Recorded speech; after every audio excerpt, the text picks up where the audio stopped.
Hi guys, welcome to another episode of the Real Football Talk. I have Adil with me. Adil, how are you? I'm good. Oh, How are you? outside. Yeah, good, thank you. Good. AFCON Final, Senegal winning, Mane versus Salah, Mane coming on top. What did you make of the final? Yeah, so I'm happy Senegal won because they were, along with Cameroon, the best two teams in terms of the way they played, the best two teams in the tournament for me. Yeah.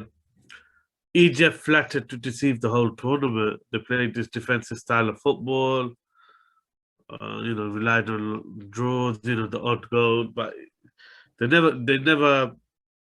They're a pragmatic team. It seemed Also, the football was. It seemed over reliant on Salah basically. If he does something, then obviously Egypt win or else. Yeah, and they're trying to find the right system. Start of the tournament, they played him up top, barely got on the ball, then they move him to the right.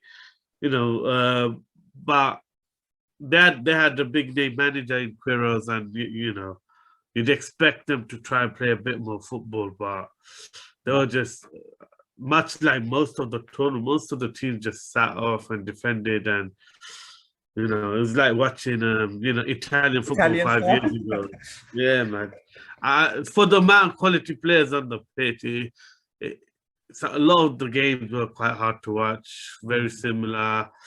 And then suddenly you'll have like 10 minutes of madness. The few games that had goals, it'd be like really mad for those 10 minutes. And they wonder, where did that come from? But wasn't the greatest of tournaments. But I think the final had a big spectacle because of the Mane Salah story. That kind of gave it more juice, which says a lot about the tournament in the sense that it's not one that's going to really catch you and that became the biggest story of the tournament was Mane and Salah, two Liverpool players, and that's what I think drew more interest in the final than anything else. But I mean, it was massive for Senegal, really, and Mane, first one for them. Yeah, especially after losing the final last time. Yeah. Watching how distraught they were then to lose there. But so many of the games went to penalties. I mean, it's real tough watch. Especially Egypt's ones. Yeah. That's their third one, isn't it? A lot of the teams are set up to play on the counter, defensive, dropping off. The football is really a far cry from the modern football we're seeing now. It's not that high press possession, and it's surprising because of the quality of players on show.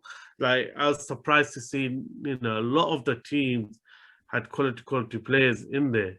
But the coaching, the managing is like they all had like old men. If you look at that Senegal team, they got players from Bayern, PSG, everywhere, literally top teams. Yeah, I mean, rightly they were the favorites. You could tell why. They really did have a star-studded squad. They looked really good. But they were consistent. They were consistent throughout in their performances. And Mane grew more and more as the tournament went on. What did you make of that penalty miss and the theatrics before the penalty was being taken? Salah pointing out. Yeah, I mean, you can see how much it means, isn't it? You can see how much it means. But who's lost to keeper? Grabaski? Yeah. Wow, he's made a name for. If he doesn't get a transfer to the big European clubs, he put himself in the shop window. I mean, I thought he had so much character and presence in quite a few of the games. From the Egypt, he was the most entertaining player by far. He you can so see how much it means to him, doesn't it? The passion and the thing is, he's their number two. That's what I was going to say. He wasn't even their number one. So he's really good. I really liked the presence and the character that he had, the passion, the way he's leading and shining at the defenders. He was a good watch.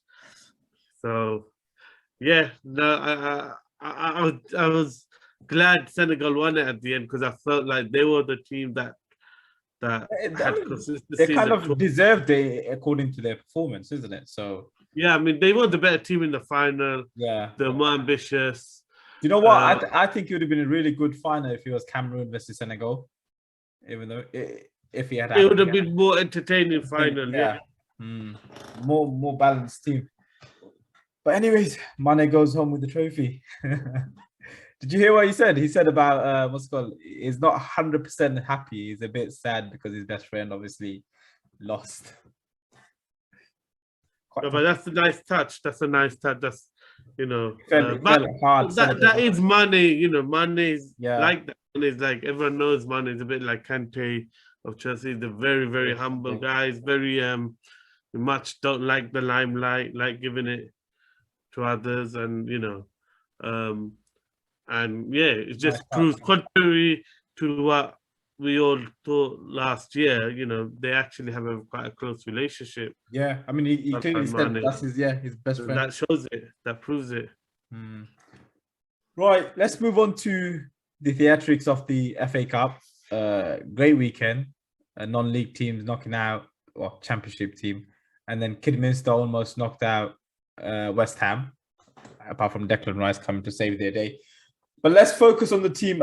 Championship, Nottingham Forest, Steve Cooper beating Leicester City and Brendan Rodgers. I mean, they smashed them. They absolutely battered them. Yeah, on the counter, they really tactically set up and everything. They done a number on Leicester. But what I want to say is, I've seen this with the FA Cup always is if there's an upset right at the start of the FA Cup weekend, then it's kind of like that all the way through. Consistent, yeah.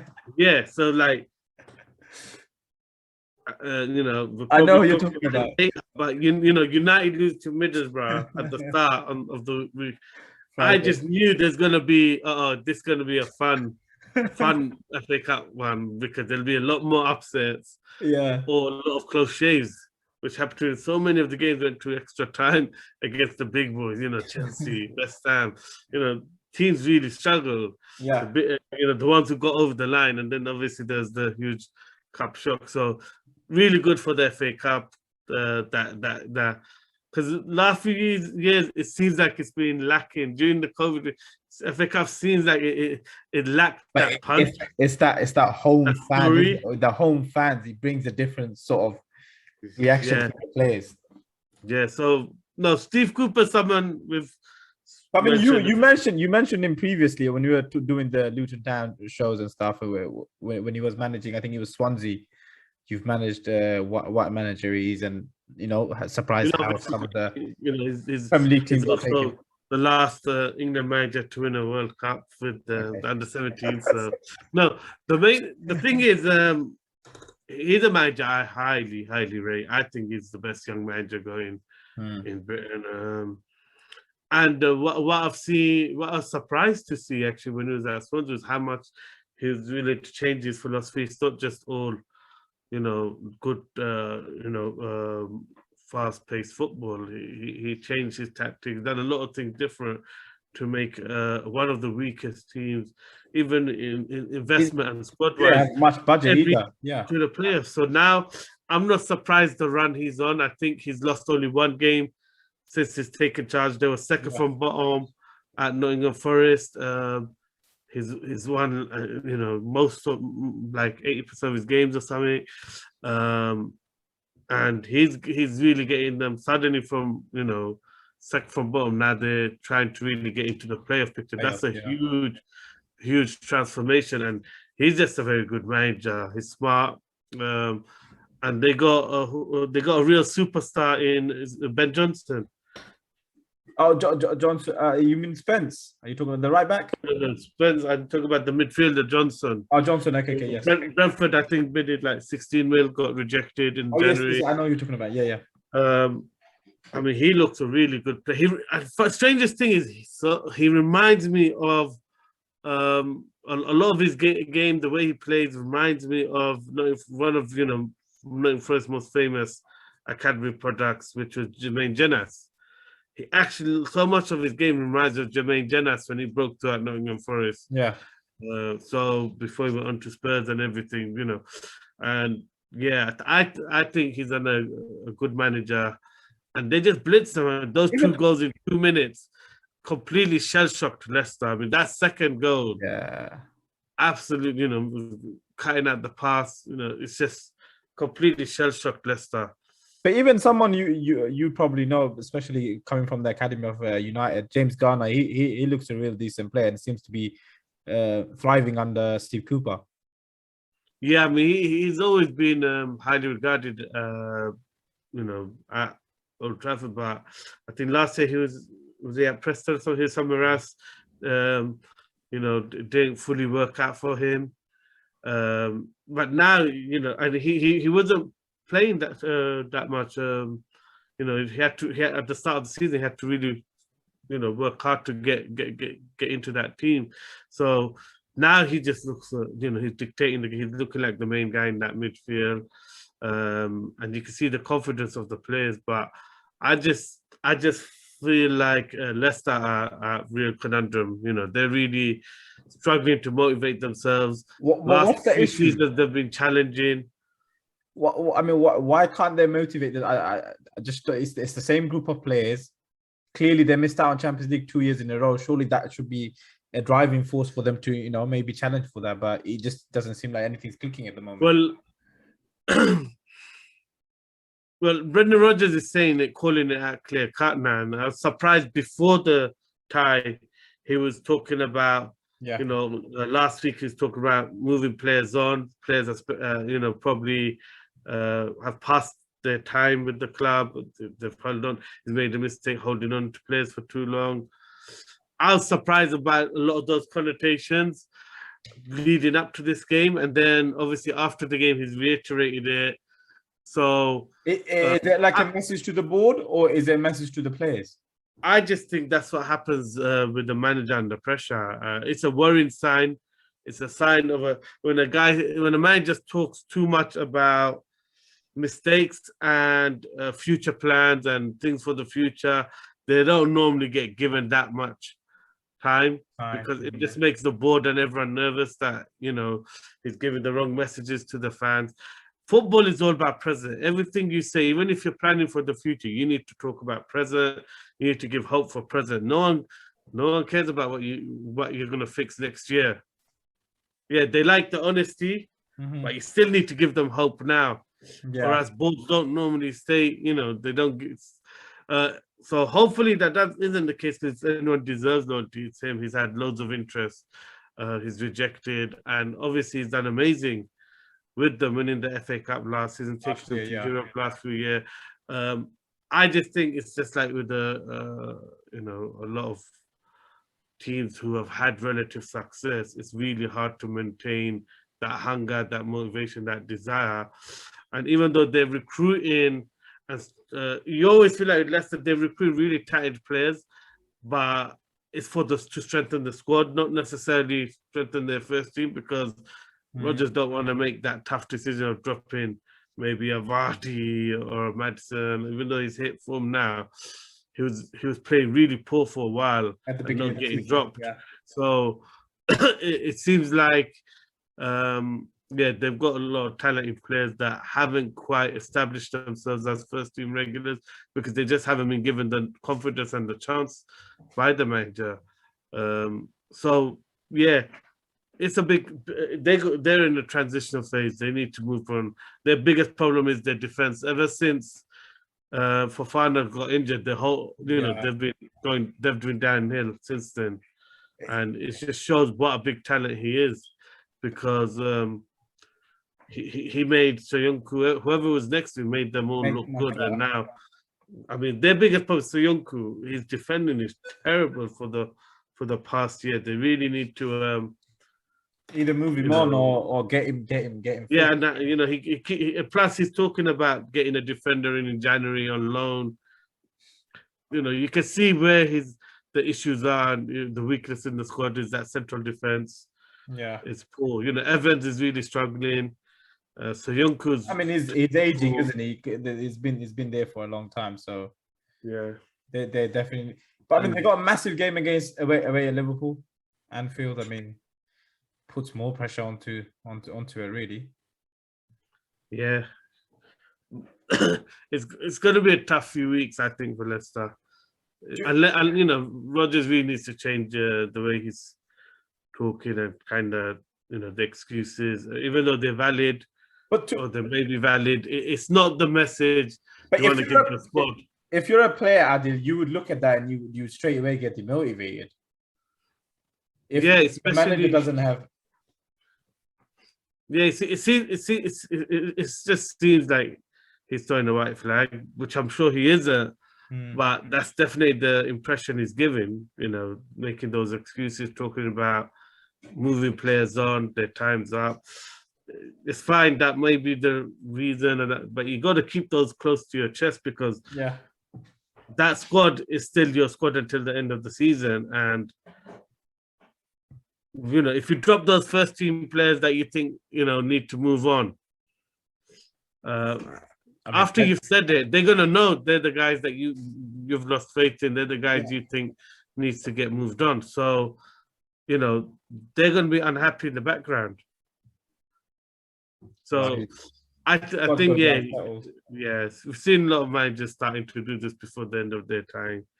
You know, we hope he gets given the chance. Do you reckon it's the end of the road for him then? It depends. If he carries on making excuse for the next few weeks, I got a feeling, you know, you got to worry. But he has the players to get through this. He's got a talented squad. You know, really good attacking player. Daka just, you know, looks really good. You got here Nacho goes hot. You know, when he's on form, he's a streaky striker. You know, they got Maddison playing well. Madison. I mean, they got loads of players. Suma's a player we all rate. And Didi plays really well. And Didi's been struggling too. That hasn't helped. That Didi is struggling. I think the problem is some of their players are wanted by, you know, bigger clubs. Yeah. And the thing is, Leicester is a club that always sells for high price because they don't need the money. So when they do sell a player, they sell. And thing is, you can get away with it when you're selling to United. But to think every single club you can do that with isn't true. You know, United's the only club when they want a player, they'll pay stupid money to get it. They'll just stick to that one target until they get it. You've seen it with Maguire, Sancho, Pogba. That's United. When they go for a player, you know they'll keep negotiating until you pretty much get the price you want. You can't do that with Real Madrid. You can't do that with, you know, other clubs. They just don't operate like that. So I think there has been interest in some of their players, and you know, they maybe and now that's affecting the squad. If he is saying he wants to move players on, I mean, that's obviously going to bring the price a bit down because obviously the other teams will be aware that he's looking for that. So it depends on the club. I don't think Leicester's the type of club who worries about that. They have their price. They'll only sell at that price. They might bring it down a little bit more because ultimately before they're playing hardball because they don't really want to lose the player. Yeah. But now that it's, you know, potentially they want to sell the player too, they're not going to be as difficult to negotiate with. So, yeah, let's see if Rodgers is there for the transformation. Big changes needed at Leicester. Since we talked a bit about Liverpool, let's just quickly touch up on them. I mean, Luis Diaz's first or debut came on as a sub. What did you make of him? Great goal by Harvey Elliott, by the way. Yeah. Harvey Elliott looked good. I thought Diaz looked good when he came on. Assist as well. He showed real quality for that assist, though, the way he won the ball, but in such a tight space. And, you know, a couple of right lefts, you know, found the pass. So he looks sharp. He just, like we said, he looks like a player in the club mold. You know, he's gonna harass, he's got good footwork. He looks hungry. And yeah, he'll need to put on a bit of size and get a bit stronger.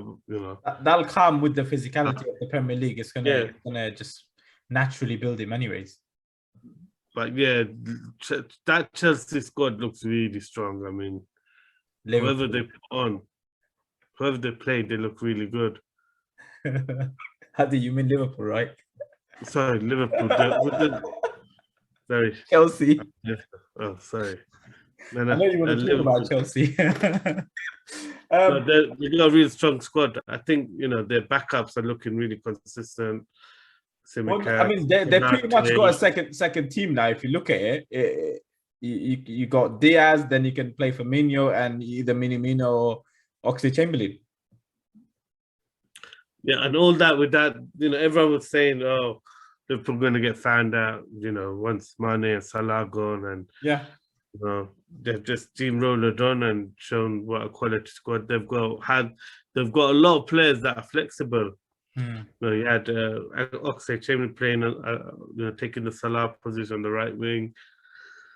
So they got players playing multiple different positions, and they get in there. A lot of their injured players back. Jones is back now. Well, he can play in the left wing as well, isn't it, Jones? So yeah. So I think they're looking strong. They're looking, Thiago's back now, so they are looking strong for the second half of the season, and I think they're in all the cups still, aren't they?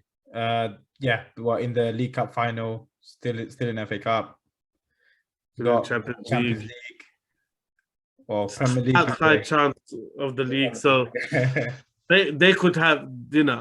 I tipped them to have a strong end to the season. I really do. They look like they've got a lot going for them. They got a lot of things in the right pieces, harmony. They're always dangerous in the Champions League anyway, so especially given that. One thing I'll definitely say about that game though in the FA Cup was Kelleher should have got sent off. Oh yeah, that was a definite sending off for me. I mean, he started late to the ball and takes the guy's ankle. That was reckless. And I'm surprised after VAR saw it, didn't see it as a reckless challenge. Not clear and obvious. Yeah.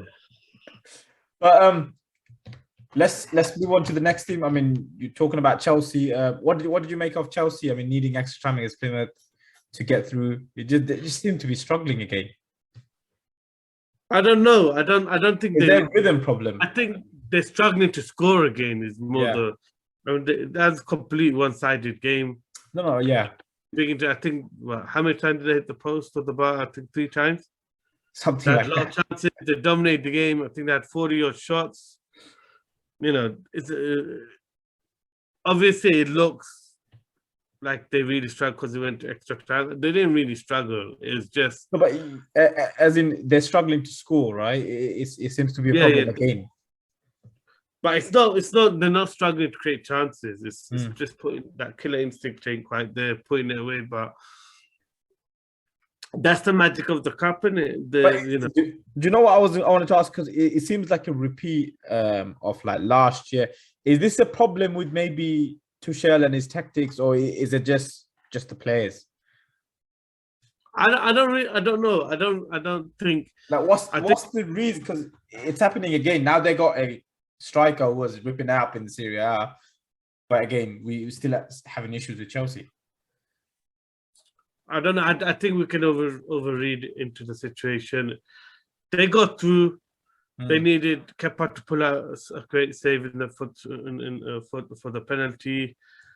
I just think that's going to give them, a lot of confidence going into the Club World Cup, and I mean, the performance wasn't terrible. The chances were there. We won't be talking about anything if any one of those 3 chances that hit the framework were in.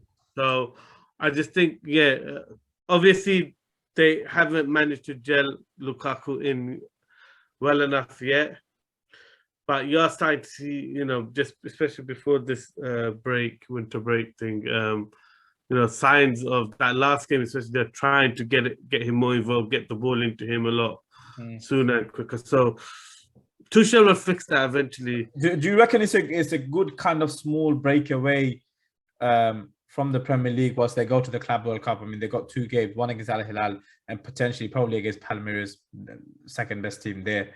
So it kind of like gives them two games that they can really work on. Well, there's nothing better to invigorate a squad than actually having Winning, chance to win some silverware. And it's a trophy the club hasn't won. I think the last time they went, they messed up. They're like, it's like one of the only few seasons the European team didn't win it. So they'll be super motivated. I think they needed the rest. They're getting players back. Reece James is back.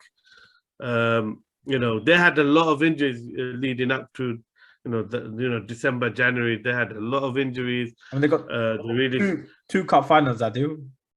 Potentially, yeah. I mean, if they win the Club World Cup and then they go against Liverpool in the League Cup. Yes, I think they've done well. I think,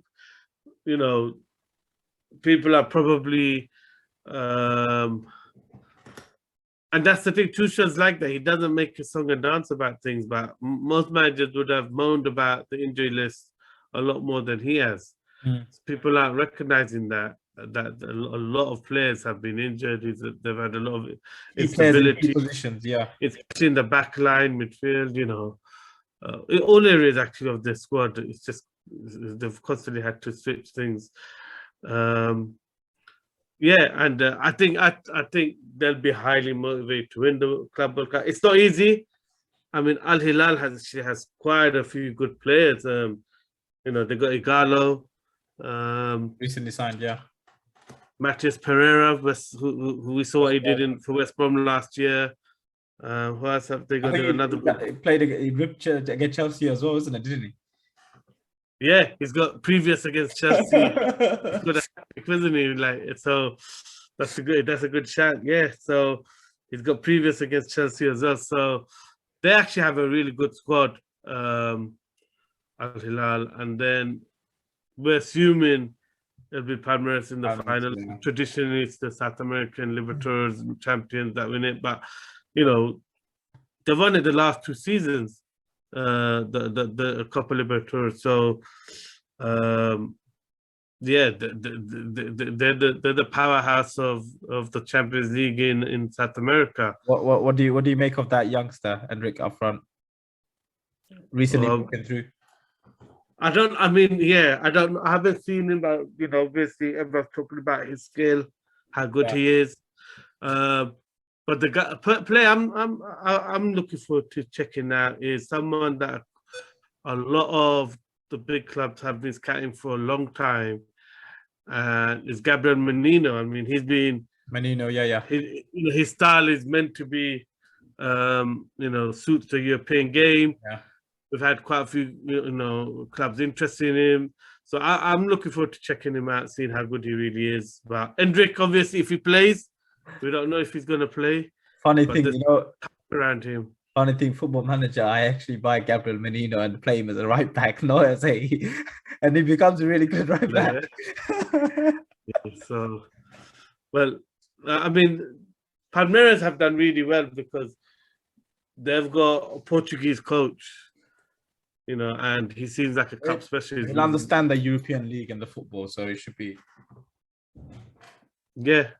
Thing is, he hasn't got so much experience of first team with and he's done well to win the Copa Libertadores twice. So it's not going to be easy for Chelsea.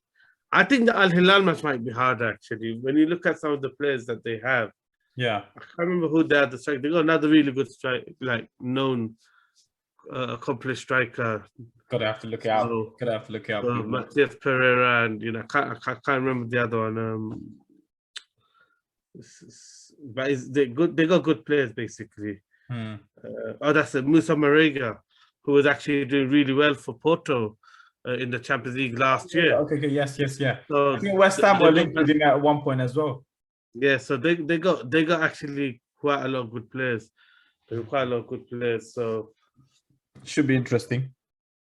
But you still expect Chelsea to come away with that trophy, really?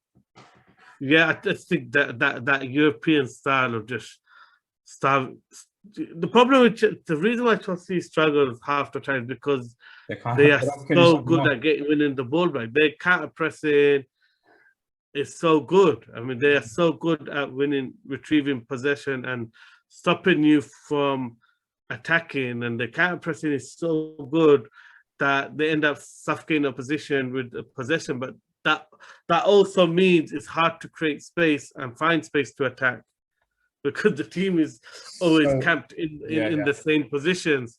So, yeah, I do think part of Chelsea's problem is they're probably too dominant. That doesn't help them. Let's talk about a former a Chelsea legend gone to Everton. What did you make of his first game? I mean, great win against Brentford at the Premier League side. Yeah, and they had Calvert-Lewin out, they had Doucouré out, so it's a bit similar to what they've had all season. They've had what surprised me was the system change. Two at the back. I wasn't expecting that from his first game. The wing back system that surprised me. I was actually surprised by that. But Godfrey got injured early. They had a lot of reasons to kind of sing the same old song, but I thought it was a really good performance. Brentford is a tough team to play against. They completely dominated. It seems like the whole fan and everyone's really backing Lampard and like really out for it with him, and it's transcending to the players, isn't it? No, but the thing is, it's more the manner in which they played that surprised me, because like I've been watching Keane play all season, thinking, why is he doing like 30 million for him? You just see one of the worst defenders you could get. And we know in Rafa's last game, done an own goal, and it just looked like he just couldn't handle the pressure of, the situation. And then you see him be playing so confidently on the ball. And that's the biggest thing I noticed, was how confident and brave the players were on the ball. I mean, they were happy to take the ball under pressure, give it, pass, playing through the central zones. It was a really confident performance.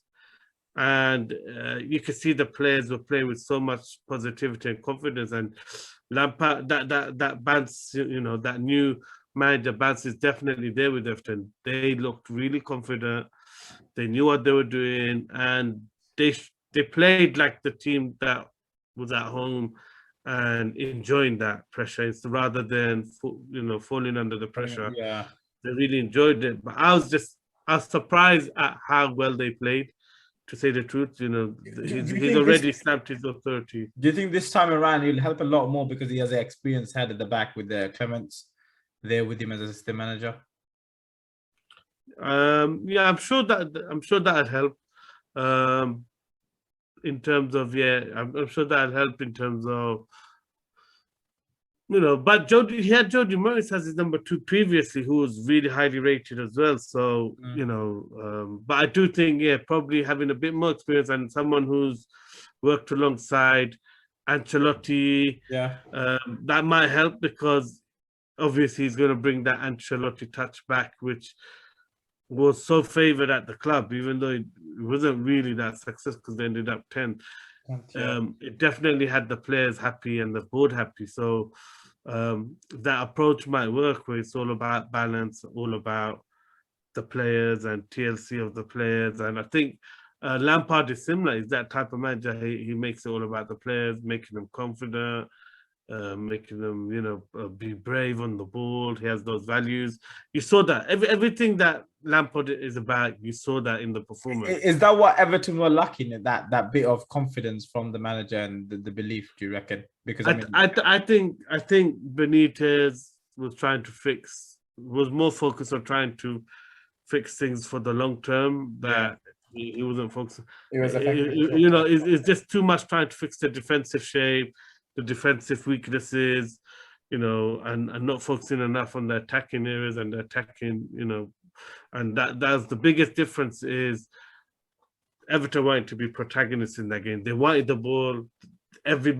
Suddenly every player was showing for that ball. Yeah, wanting the ball. It's like crazy because it's such a stark contrast to what it was just 2 weeks earlier. So The Benitez, yeah. yeah. I mean, great start for Lampard. Let's move across to another Chelsea man, or former Chelsea man, Conte. What did you make of his comment about previous signings of Tottenham? Yeah, Another dig at the board. I think it's a message. Yeah, it's a message to kind of say, make sure you trust me to get it. But like we said in the transfer, that is also quite a positive sign that they've actually finally moved on from some of these guys, because every other manager was just struggling to, even though they didn't quite like him, those players, or they didn't fit in, because of the pressure of Daniel Levy and trying to keep the value of the player and trying to get value for that player, they weren't selling him.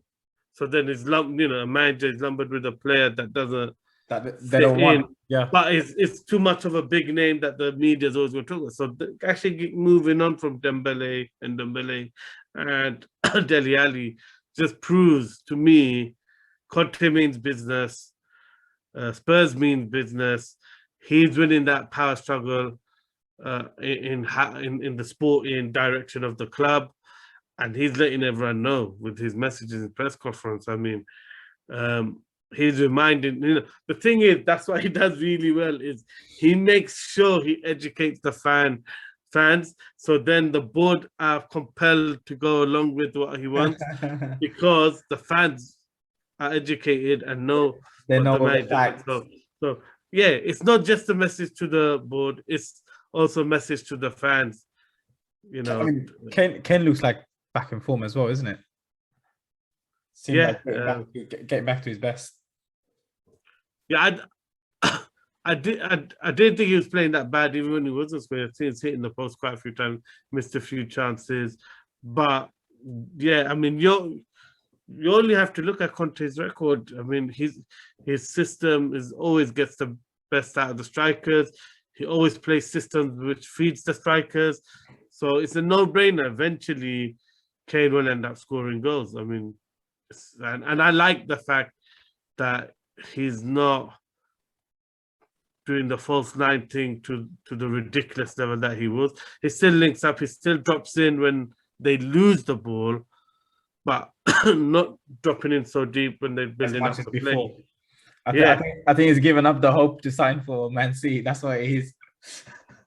But we noticed that he was going extreme with it, and in a way that gave us that indication that City is the team because of that. But so are we saying Daniel Levy is offering him a new contract? I think they'll try to offer him straight away when he decides to. So I don't know. But Tottenham mean business. Conte is making sure by getting the fans on his side, he's giving the message to the board. Keep sticking by what I say. I know the formula, and then we'll get us going. Let's look at United now. Well, I mean, I was going to say in terms of their progress, but obviously they went out of the FA Cup. What did you make? Even though they went out, they look really good in terms of the overall play and the. I know I'm a bit like Roy Keane on this. It don't matter.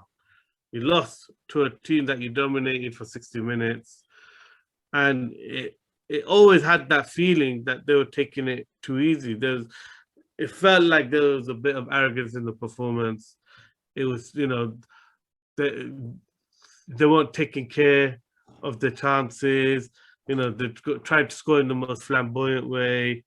When they have more time, bring the ball down, pick your spot, shoot. Yeah. No, they're going to hit it first time, hard volley. It just felt like a real lax performance. And that is the conundrum United are in, because you got the Spanish/Portuguese contingent who they are the talented players.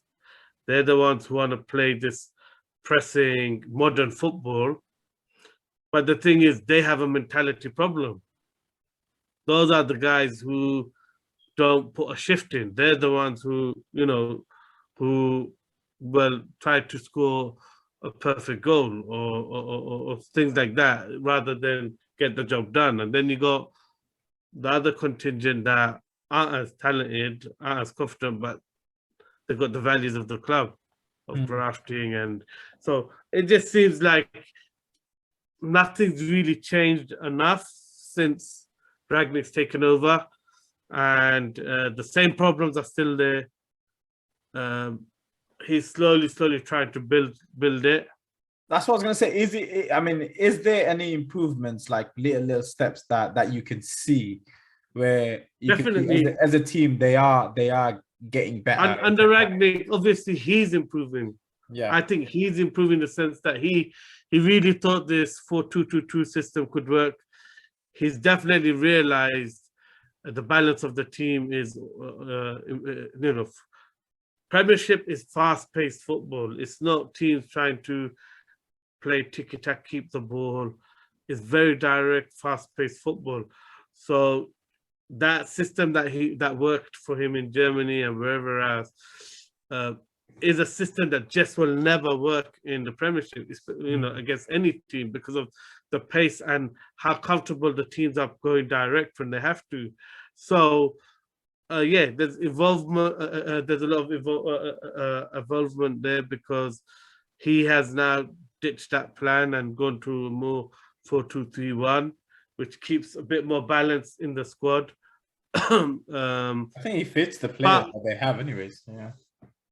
Yeah, but still, it might do. But you could tell he's still really struggling to get that cohesiveness. I mean, it's getting better, you're right, in terms of performance, but mentality from the whole game, I thought mentality looked a bit casual. They were a bit overconfident, and they got punished at the end. Shame about Elenga missing, and then the abuse he got straight after it. I mean, it's completely uncalled for. I mean, it just seems like that any black player taking it, they know if they make a mistake, it's just going to be, left, right, social media abuse. Yeah, but I don't know why. Ronaldo missed the penalty. No one's gonna say anything, but everyone's making a big deal out of Elenga.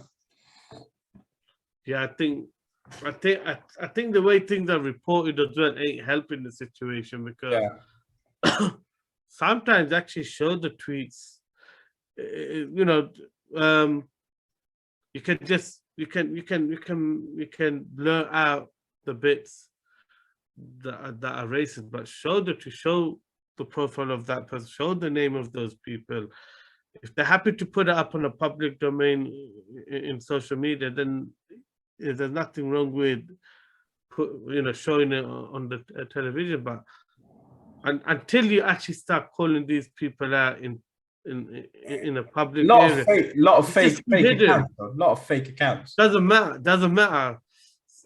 People will know, at least in the town that there'll be some people who will know that fake account is this person's, and any form of heat will make people think twice more, because we live in a time where everyone just thinks about how they look and the impression they give, and their image is such a big thing. Well, when people start thinking, oh, sugar, their image might get destroyed if they put rights insensitive or racist comments, they might start thinking twice. That's just my opinion. I think the way it's just constantly highlighted without really, with kind of still protecting those individuals who put these type of comments, doesn't matter if it's a fake account. Just draw highlight to that fake account then. Yeah. Put a bit of pressure back on the people who write these things. I mean, I saw. I think it was in one of the Instagram pages. They posted out the comments just to kind of like target these people rather than anything, which I thought it was really good. I think if there was a bit more of that, maybe it'll happen a lot less.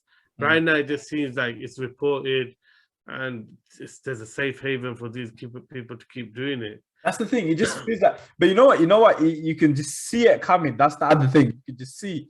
You knew if a black minority player or someone that missed that penalty, that was coming. It's just given. Yeah. Sad reality, man. Right, let's move on. I mean, oh, by the way, Chelsea versus Luton in the FA Cup at home. Revenge. Revenge for last year. Yeah, revenge for last year when they played really well. Dodgy referee, poor decisions, all the decisions against Luton. Nice revenge. Nah. Tough fixture. Yeah. Tough fixture. Glad it's at home. I think Kerr Thorpe will be absolutely buzzing. Looking forward to it. Yeah. Everyone's going to be supporting their home team, not their. Hey, that's a good question to ask. Maybe the any Chelsea fans that live in Luton do let us know who you're supporting. They're gonna stay neutral. They're gonna support Chelsea. I can guarantee you. Let's move on. Brighton losing their technical director, who's moving to Newcastle as a sporting director of football. Dan Ashworth. What do you make of that move? Yeah, it confirms how Newcastle are doing things.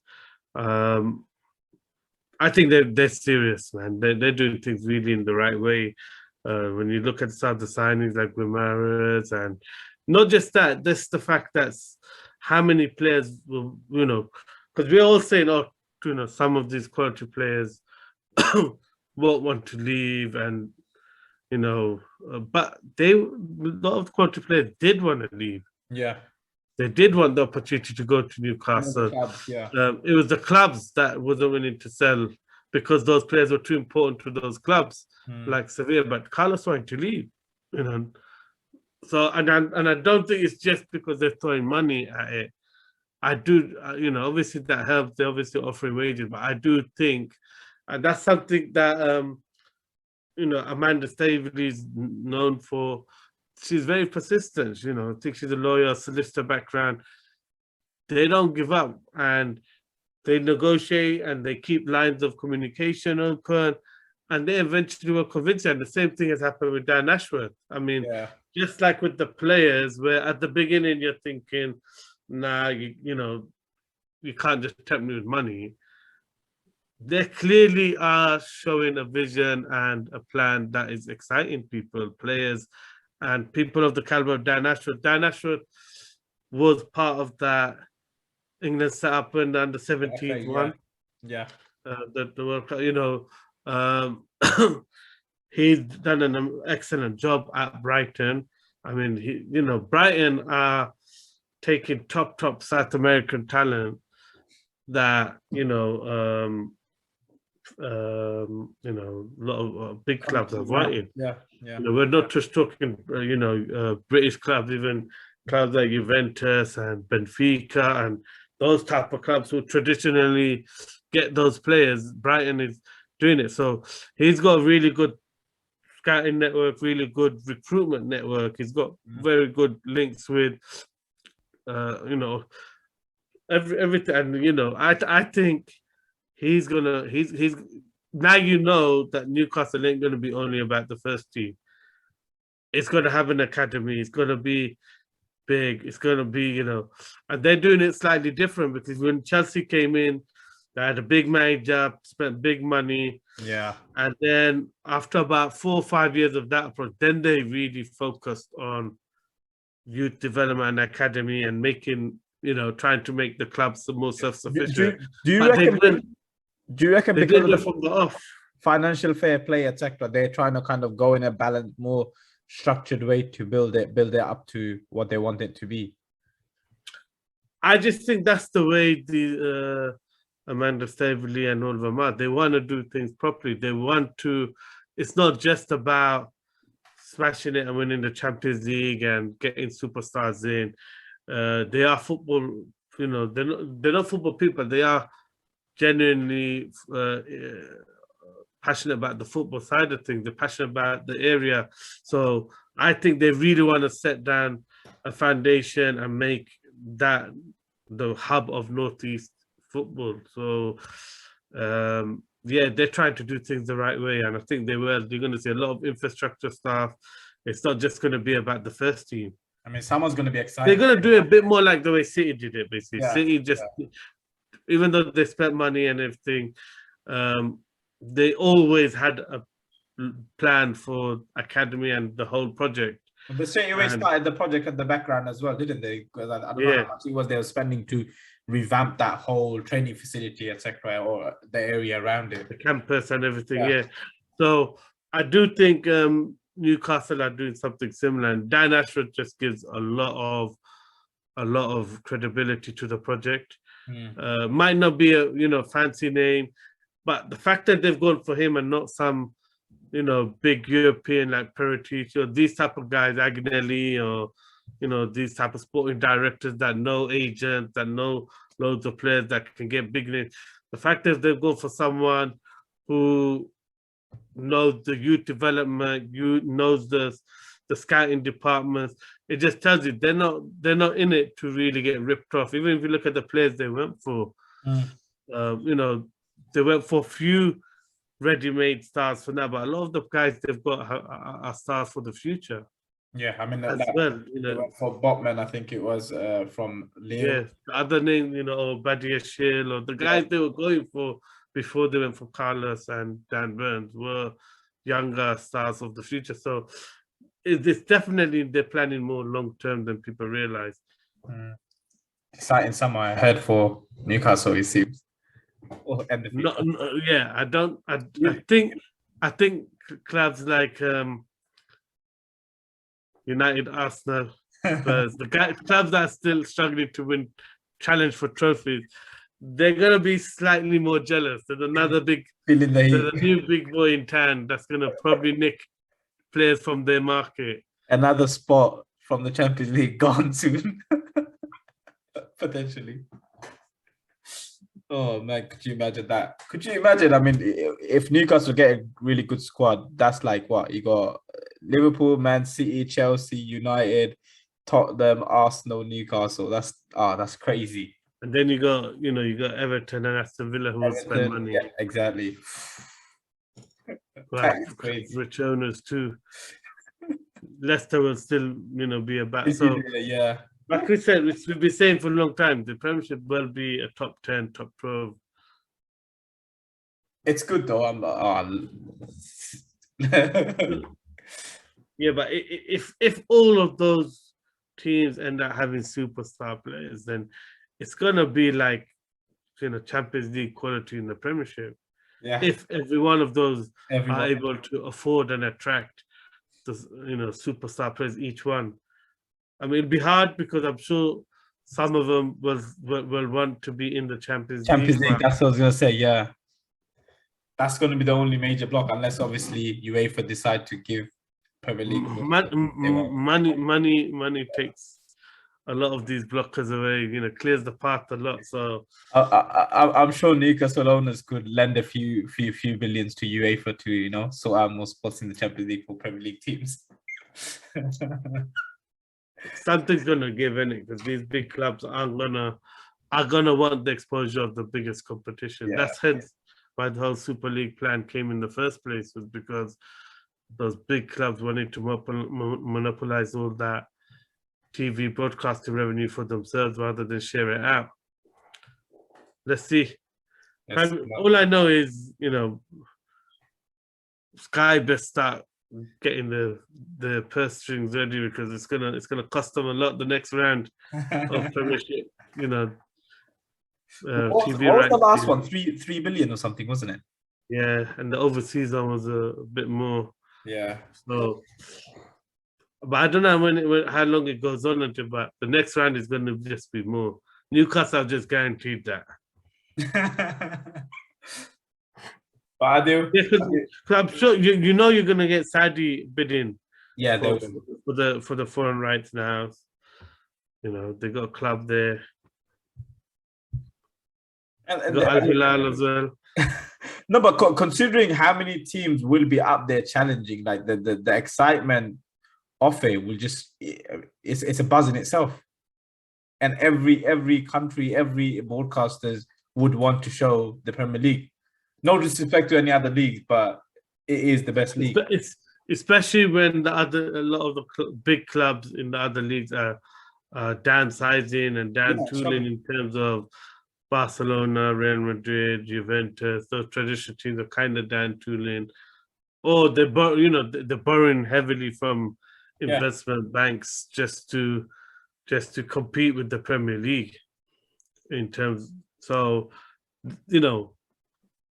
their model is a secure model. I mean, if you're having to borrow money, that type of money from banks. It's funny. Where's the financial fair play or anything to look into that for those clubs? It's just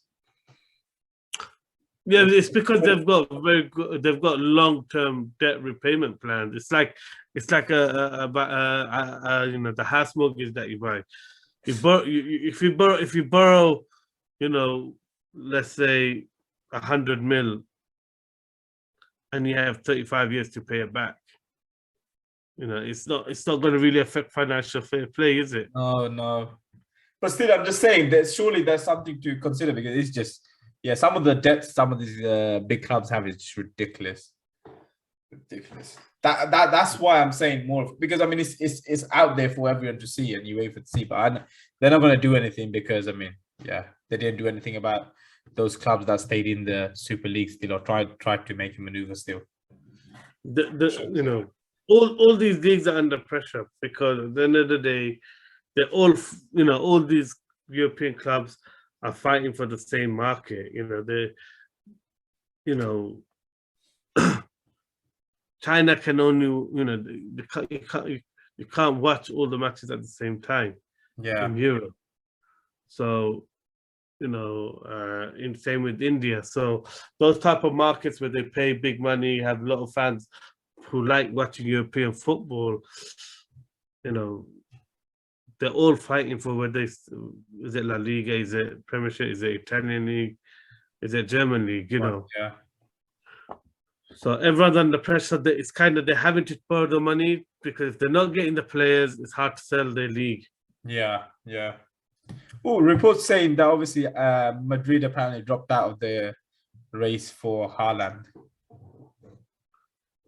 Yeah, anyone who knows Real Madrid knows they're not ever going to leave the race for Haaland.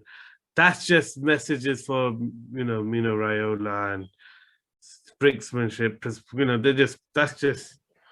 That's just trying to get him to take less of a commission. Which I think he's trying to take like him and Haaland's dad are reportedly trying to take a huge sum. So that's probably that. Had around 20 million or something. Ridiculous. These agents are bigger than clubs right now. Well, I mean, they're getting more money than some clubs getting for freaking players. Yeah, they're richer than clubs. That tells without having the expenses of having to spend so much. So, player wages. I think some of these billionaire owners are better off investing in sports agencies than clubs. Or buy an agent themselves. Anyways, Adil, thank you for coming on today. For those who are watching, thank you for watching, and please like, share, subscribe, and let us know what you thought. If you have any questions, do let us know. We'll love to share and discuss. So thank you for watching. Thanks, Adil.